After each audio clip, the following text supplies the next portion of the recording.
हमको महागठबंधन की तरफ से ऑफर मिला है। हम के प्रदेश अध्यक्ष अनिल कुमार ने पुष्टि की है।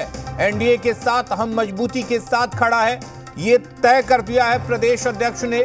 लेकिन ये भी कहा जा रहा है कि हमको महागठबंधन की तरफ से ऑफर मिला है।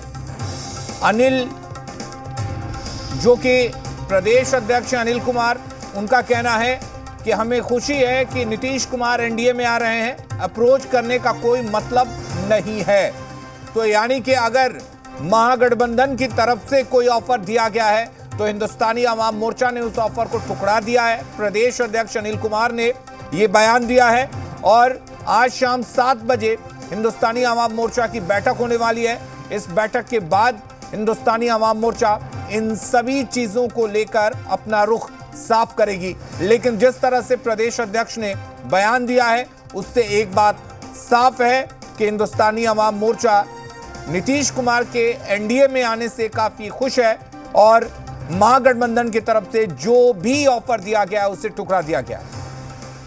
बिहार में सियासी उठापटक के बीच जीतन राम मांझी यानी हिंदुस्तानी आवाम मोर्चा के जो 4 विधायक वो काफी महत्वपूर्ण हो जाते हैं। ऐसे में हमारे साथ प्रदेश अध्यक्ष अनिल जी मौजूद हैं। कई तरह की बातें आ रही हैं सामने, आपके 4 विधायकों को लेकर भी कई तरह के प्रलोभन की बात भी सामने आ रही है।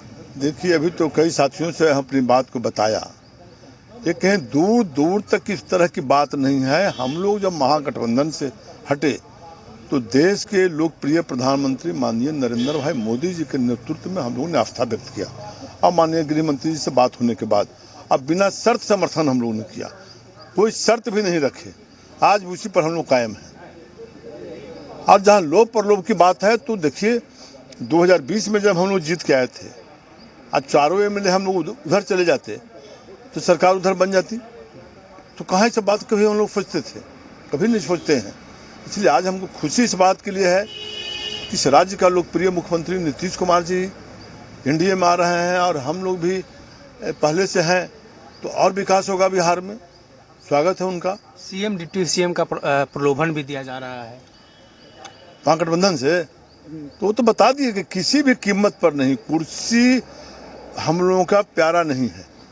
सीएम डिप्टी सीएम कोई पद हम लोग लेने को तैयार नहीं महागठबंधन से।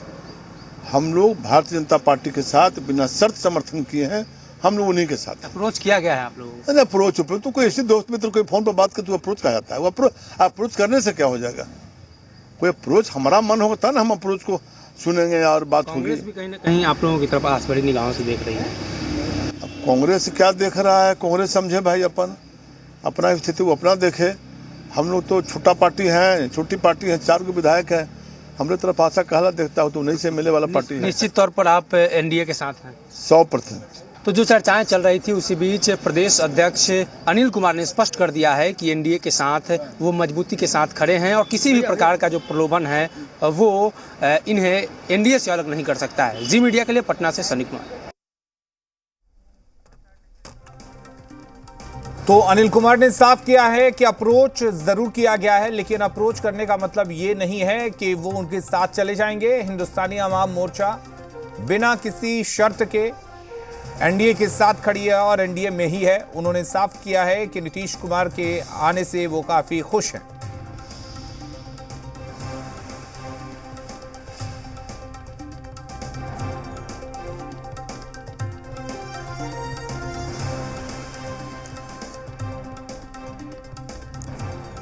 और हमारे साथ रवि त्रिपाठी इस वक्त जुड़े हुए हैं। रवि, हिंदुस्तानी आवाम मोर्चा की तरफ से साफ कर दिया गया हो, लेकिन क्या आज शाम 7 बजे बैठक के बाद ही पूरी तरह से तस्वीर साफ होगी? और अगर आरजेडी की तरफ से ऑफर दिया गया है तो क्या कुछ का ऑफर दिया जा सकता है?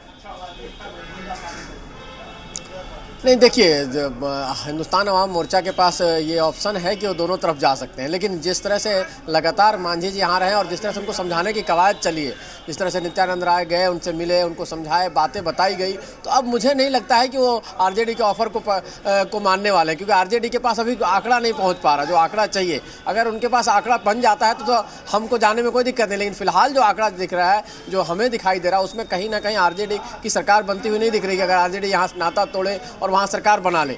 अगर ऐसी स्थिति होती तो शायद हम जा सकते थे, लेकिन हम फिलहाल इन बीजेपी के खेमे में रहेगी, एनडीए के खेमे में रहने वाली है और उनको समझाने बुझाने, चाहे उनकी जो नाराज़गी हो उसको दूर करने का काम कर लिया गया है। चाहे चिराग पासवान की नाराज़गी हो उसको दूर करने का काम किया गया है, हम के नेता मांझी जी के नाराज़गी को दूर करने का काम किया गया है, यहाँ तक उपेंद्र कुशवाहा की जो उनको तकलीफ था उसको दूर करने का काम किया गया। और बीजेपी के नेता खुद सम्राट चौधरी हो, विजय सिन्हा हो, तमाम जो नेता हैं, जब चाहे गिरिराज सिंह हो, जो तरह तरह के बयान नीतीश कुमार के खिलाफ देते रहते थे, तो उनको सबको समझा लिया गया है। और अब चूंकि बिहार बीजेपी के नेता भी नहीं चाहते थे किस तरह का समझौता हो, चाहते थे अकेले चुनाव लड़ा जाए, लेकिन पार्टी आलाकमान ने जब तय कर लिया है कि नीतीश कुमार के साथ जाना है, उनको मुख्यमंत्री ही बनाना है, उन्हीं के नेतृत्व में यहाँ का चुनाव होगा, बिहार में जो लोकसभा का चुनाव होगा, तो उस स्थिति के हिसाब से लगभग चीज़ें साफ हो गई हैं और शाम तक लगभग चीज़ें आपको क्लियर हो जाएंगी। लेकिन जो कार्यक्रम होना है, इस्तीफा कल नीतीश कुमार देंगे और साथ साथ कल दावा भी पेश करेंगे नई सरकार बनाने का, तो कल बाकी कार्यक्रम होगा। लेकिन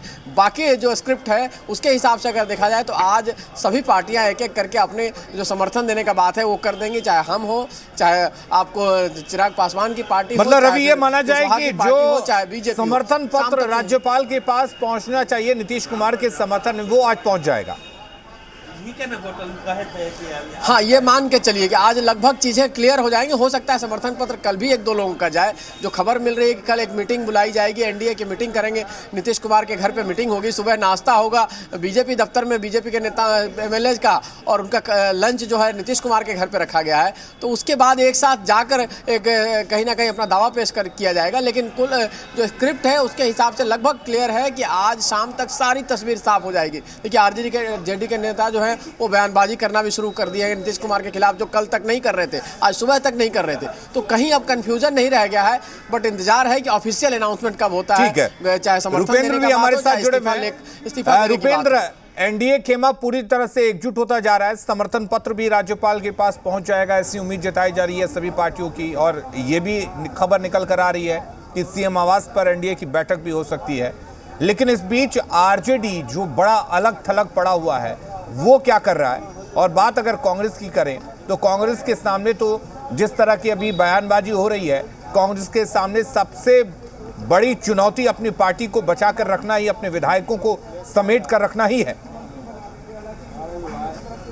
देखिए, कांग्रेस के पास सबसे बड़ी चुनौती है कि वो अपने विधायकों को समेट कर रखे, और उस चुनौती भी एक तरह से देखा जाए, जिस तरह से खबरें आ रही हैं, जिस तरह से उनके जो विधायक हैं उन्होंने अपने मोबाइल को स्विच ऑफ कर लिया है, इससे साफ तौर पर जाहिर है कि कांग्रेस अपने मंसूबे में जो है कहीं ना कहीं फेल हो रही है। कांग्रेस ये चाह रही थी कि अपने तमाम 19 विधायकों को रखें और हम जो आला कमान कहें और उसके हिसाब से वो विधायक चले, लेकिन अभी तत्काल में 13 विधायक जो है अभी भी उनसे कांग्रेस के जो बड़े नेता हैं वो संपर्क नहीं कर पा रहे हैं।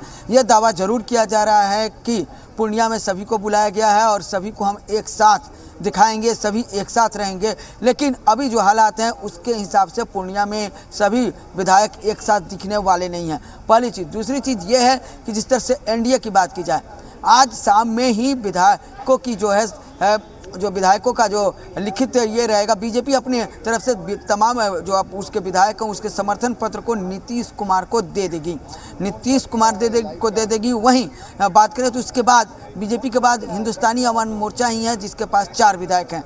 एलजेपी की बात की जाए तो एलजेपी के पास विधायक नहीं है और नहीं आरएलएसपी के पास विधायक हैं। तो ये जो है तो हिंदुस्तानी अवाम मोर्चा भी अपना सामने दे देगी और खुद बीजेपी दे देगी।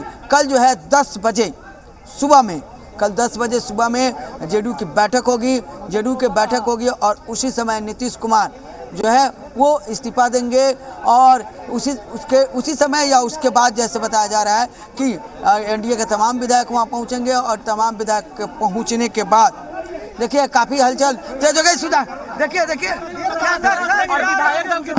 भीतर से बात करते हैं तो देखिए ये प्रदेश अध्यक्ष जगदानंद सिंह के बेटे हैं, हमेशा चर्चा में रहते हैं और बात की जाए तो ये कृषि मंत्री थे और जब आरजेडी और जेडीयू की सरकार थी तो पहली बार इन्हें ही हटाया गया, यानी कि पहला विकेट इन्हीं का गिरा हुआ था। और उसके बाद वो नीतीश कुमार के उस समय भी और उसके बाद भी हमेशा नीतीश कुमार के खिलाफ रहे हैं और इस बैठक में वो भी अब पहुंचे हैं, उन्हें भी बुलाया गया क्योंकि आरजेडी के प्रदेश अध्यक्ष हैं, उनके बेटे हैं। तो साफ तौर पर कहा जा सकता है कि जिस तरह से अभी बातें चल रही हैं तो 10 बजे जेडीयू की बैठक होगी। जेडीयू के बैठक के बाद नीतीश कुमार, उसी समय एनडीए कुछ देर के बाद जैसे बताया जा रहा है कि एनडीए का और भी विधायक पहुंचेंगे और उसके बाद नीतीश कुमार राजभवन जाएंगे। राजभवन जाने के बाद इस्तीफा देंगे और इस्तीफा देने के बाद समर्थन पत्र उसी समय दे देंगे और उसी समय जहां तक बात है कि राज्यपाल के द्वारा जो है वो उन्हें शपथ ग्रहण के लिए समय दे दिया जाएगा, जो पहले से ही फिक्स है।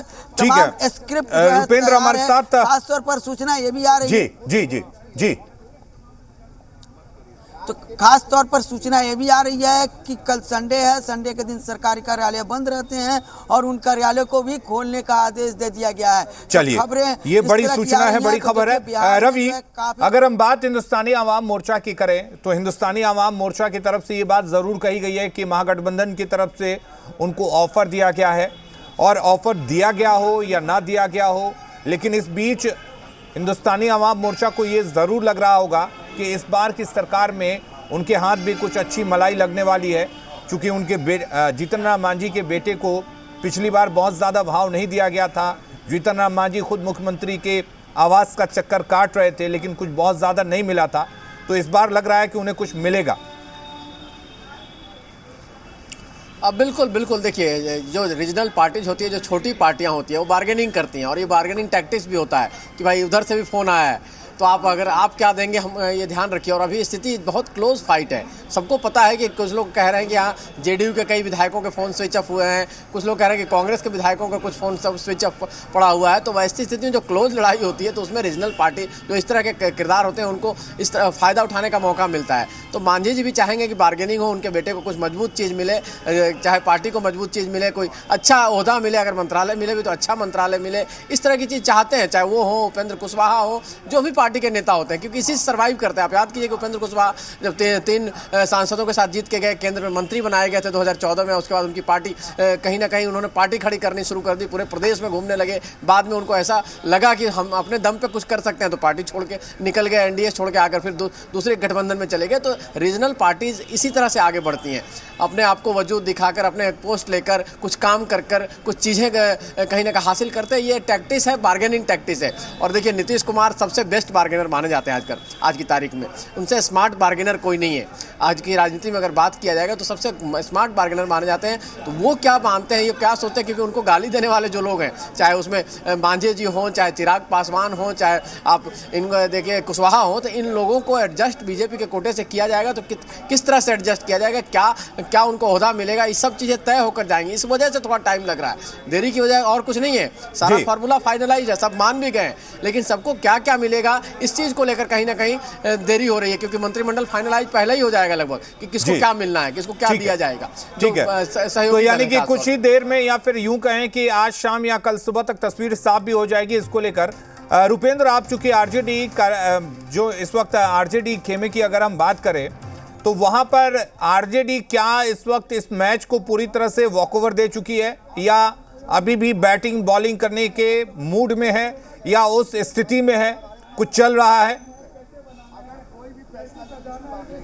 देखिए, आरजेडी की बात की जाए तो अभी भी आरजेडी जो है फील्डिंग करने के मूड में है और साफ तौर पर फील्डिंग कर रही है। जहां तक बैठक चल रही है, यह देखा गया कि आरजेडी के 4 से 5 विधायक समय से नहीं पहुंचे थे, उन्हें जो है बुलाया गया है और आनन फानन में अभी वो पहुंचे हुए हैं, जिसमें से मोहनिया से विधायक पहुंची हुई हैं, जिसमें से खुद अनंत सिंह की पत्नी जो है वो पहुंची हुई हैं। तो ये तमाम लोग जो हैं पहुंचे हुए हैं। तो देखा जाए एक तरह से साफ है कि आरजेडी भी जो है रण छोड़ने को तैयार नहीं है।